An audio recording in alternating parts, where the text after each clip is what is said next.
Tonight, neighbors in St. Augustine are still asking questions about the controversial demolition of a historic downtown house. We first told you last week about the recent demolition, the homeowner telling us that the home was beyond repair. However, some neighbors say it should have never gotten to this point. The City Commission agrees. Andrew Badillo is on your side in St. Augustine. Tonight, the question on everyone's minds: how was a historic home built in the 1800s allowed to decay beyond repair, and the only fix to demolish it? Tonight, the discussion surrounding a solution started. Near the corner of Marine and Bridge Street, this lot sits empty. It's where this house at 11 Bridge stood for more than 2 centuries before it was demolished in early June. A shock, sadness. Melinda Reconce is a preservationist. Would it have taken money to save it? Of course.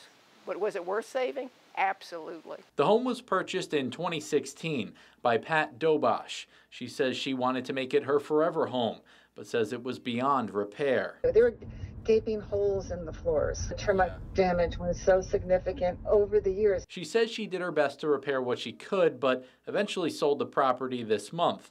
Part of the sale included demolition. 3 months ago, a structural engineer hired by the property owner saying demolition was immediately recommended. The structural engineer is saying that the house could collapse just by one worker going in there to try to fix it. Based on the findings from the owner's structural engineer, the city issued an emergency demolition permit, allowing the property to lawfully come down without input from the public or city's Historic Architectural Review Board, known as HARB. It just seems ridiculous to me that house was demoed. The City Commission was not satisfied with the process. Mayor Nancy Sykes-Klein wants to see HARB involved in future emergency demolition discussions. The city manager says the city can get creative to fix homes before they are too far gone through tax exemption programs and grants.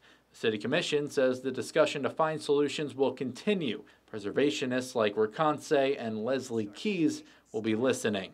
I've lived in a variety of cities where demolition by neglect and emergency powers have been used, and I really would hate to get to the point where St. Augustine operates in that manner. In St. Augustine, Andrew Badillo, First Coast News on your side.